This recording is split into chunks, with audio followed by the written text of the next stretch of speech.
как выявить вот этого человека, вот этого, как ты говоришь, появляются настоящие лидеры. Как стать мастером воспитания настоящих лидеров? Но, ты знаешь, на этот вопрос очень трудно ответить коротко. Я практически невозможно. Практически, да, держишь в тонусе. Эта тема часа на 2-3. У нас есть время, да? Да, у нас есть, пожалуйста. Достаточно прямо совершенно свободно. Замечательно. Нет, на самом деле, действительно, эту тему нужно раскрывать в полной мере, но если в легкой форме, так сказать, я постараюсь, конечно. Все упирается в то, чтобы в начале совместной работы с новым партнером постараться по максимуму понять причины, по которым человек пришел в бизнес. Ведь приход в сетевой бизнес – это изменение в жизни. Это действительно изменение.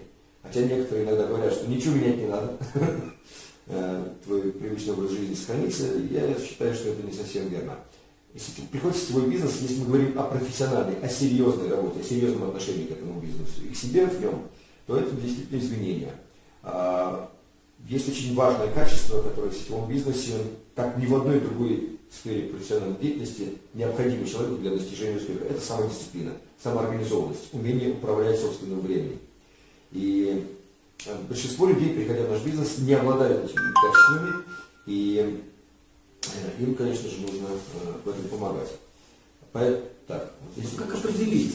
Вот как определить, кому нужно помогать? Да. Значит, на первом этапе нужно понять причины, как я уже сказал, прихода человека и принять его со всеми его привычками, особенностями поведения и так далее. Вот это вот достаточно сложная, на самом деле, задача для спонсора, для наставника, потому что порой, когда к нам приходят люди, они не соответствуют нашему пониманию тому, каким должен быть ответственный человек в сетевом бизнесе, и мы стараемся их изменить насильно, желаем добра, но стараемся поломать их привычный образ жизни, их какие-то черты поведенческие и так далее, а этого делать не стоит. Нужно научиться принимать человека таким, какой он есть, и постепенно помогать ему менять те стороны его личности, его характера, которые ему мешают достижению успеха. Это постепенная работа, неспешная. То есть сначала нужно выстроить с новым партнером межличностные отношения. Не деловые даже вначале выстраиваются, а межличностные отношения. То есть нужно поговорить о жизни, о том, почему человек решил изменить что-то в своей жизни, в себе, может быть, к чему он стремится, уровень его амбициозности, уровень его закомплексованности иногда, потому что порой приходят к нам люди, которые боятся чего-то, боятся ответственности, боятся выступления перед аудиторией, боятся обращаться к незнакомым людям на улице и так далее. Многие боятся обращаться к своим знакомым и родственникам по поводу сетевого бизнеса. И вот все эти нюансы нужно учитывать.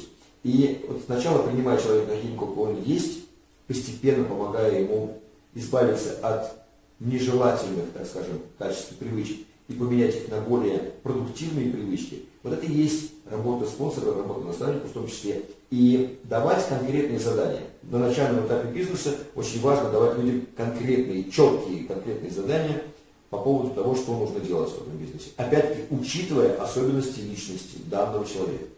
Потому что кто-то более раскрепощен и общителен, кто-то более замкнут и сдержан и стеснителен. И вот эти тоже нюансы нужно учитывать, когда даем конкретные задания. И потому, как человек реагирует на эти задания, как он их выполняет, насколько он их выполняет, насколько он ответственен перед собой и перед спонсором, да, если он дал слово, если сказал, да, я это сделаю, значит, насколько он действительно сделает. Вот от этого во многом зависит, переходим ли мы на следующий уровень, на следующий этап взаимоотношений спонсора и дистрибьютора, или партнера, правильно сказать. Значит, следующий уровень это такой, если человек действительно выполняет четко конкретное задание, если он понимает и берет на себя ответственность, некоторую, пусть маленькую такую, тогда уже можно давать ему задания, которые подразумевают некий креатив в поведении, мышления. Да? Слушай, у тебя вот это хорошо получается, а как ты думаешь? Вот у тебя уже есть люди, у тебя уже там 5 человек в команде. Как ты думаешь, вот как сделать вот то? То есть задаем уже вопрос. Если человек проявляет какую-то инициативу, говорит, я думаю, что нужно сделать вот так. Можно ему подсказать, можно подкорректировать, можно с ним обсудить. Но уже давать возможность человеку проявить инициативу и ответственность за уже его людей, своих людей. Если человек, опять-таки, ответственно к этому относится и проявляет эту инициативу, можно переходить на следующий уровень, на третий уровень, когда мы уже на равных обсуждаем с ним какие-то рабочие моменты, вопросы, планируем, участвует человек, уже приобщаем его к обучающему процессу, да, составляем план, допустим, школы, или там, вебинара, или это офлайн, или онлайн, не принципиально, не важно, но человека уже приобщаем к такой работе с всей структурой и так далее. Вот поэтапное проведение от новичка до самостоятельного лидера – это такая плановая, планомерная работа с учетом особенностей данной личности. Обязательно. Иногда она длится несколько месяцев, иногда она длится несколько лет. Но зато, когда человек действительно раскрывается, раскрывает свой творческий, организаторский, лидерский потенциал, вот тогда он и становится самостоятельным профессионалом в сетевом бизнесе. И вот такие люди как раз возглавляют огромные многотысячные структуры и зарабатывают самые большие деньги, продвигаются по карьерной лестнице. Именно эти люди становятся действительно топовыми лидерами компании сетевых.